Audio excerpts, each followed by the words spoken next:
This system works on a principle of no pressure, no pumps. It is self-watering, and self-watering means that the water is passively absorbed to the plant by some measure. The principle of the water, your regulator is your cap, so we can unscrew, tighten, and what you really want is to get a drip, a very slow, consistent drip. And what that does is that it allows the water to be able to fill the channel and not overflow.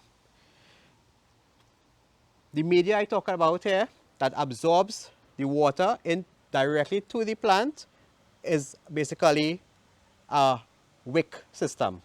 A wick, in this case, we use a mop wick. What you use from your mops, you basically take a strand out and you put a hole to the bottom of the cap.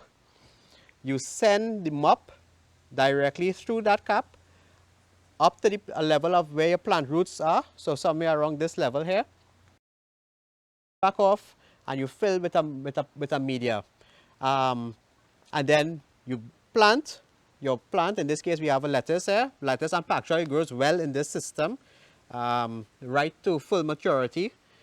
And you put the plant, the mop, back inside the channel here, and it's a movement of the water using capillary action, a sucking action like sponge. Let me just quickly talk about your media. Your media is not soil.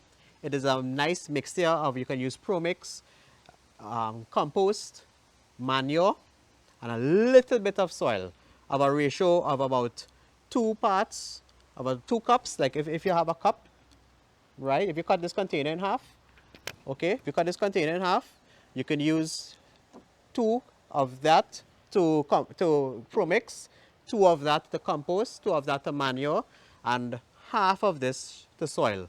Mix it thoroughly, and then you use that now to plant. So what you find is well aerated. That means it is very loose. It will allow oxygen to get to the roots properly, and will allow the action of the water to be absorbed very quickly also too, to remain nice and moist. What we did is cut these 2-liter bottles in half, right at about this point here. Okay, if you can see, half of that bottle.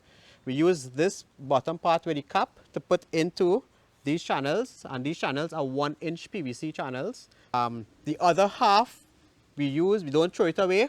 You put very small holes. You can punch it with an ice pick, or if you have a heating iron or a drill, and you put the same potting mix inside of it.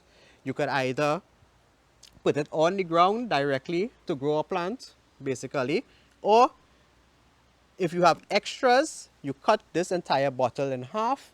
You put this part here inside of this part here. This part is basically going like this, and it will be upside down into this here, and this will act as your reservoir now, right? So this has water in it. You still have your mop wick, and the mop wick goes inside of here with the water, and it will be able to grow.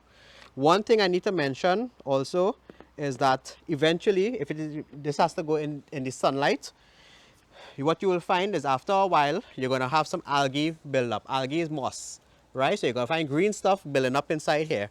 And why is that? It's because the moisture content mixed with whatever nutrients is here, especially high nitrogen, your phosphorus, and your potassium, you're going to have the algae, nice conducive for algae. And what it does is that the algae will take nutrients away from the plant because it is going to feed off the whatever soil media it has here. You can buy one of those sprays, right, the bomb sprays, and spray this into a dark color, whatever color you may want, but nothing white, because white will still be able to attract the sunlight and allow this to still get growth of the moss. What you'll want to do is plant more of your shadow benny, your chive, your herbs, your seasonings, your celery, etc. at the bottom of here. So this system is ideal for persons who live in apartments or condominiums or any tight space, even by a windowsill in your kitchen. It is ideal for these size spaces. It can grow a capacity of 24 plants. Adequate sunlight is required, so position where you have adequate sunlight. But there's no excuse for somebody who says they have no space. We are showing you that you can create space using simple systems like these at very low cost and still be able to have to feed yourself and provide the normal everyday salads and seasonings that you will use and purchase elsewhere. You can grow it yourself now.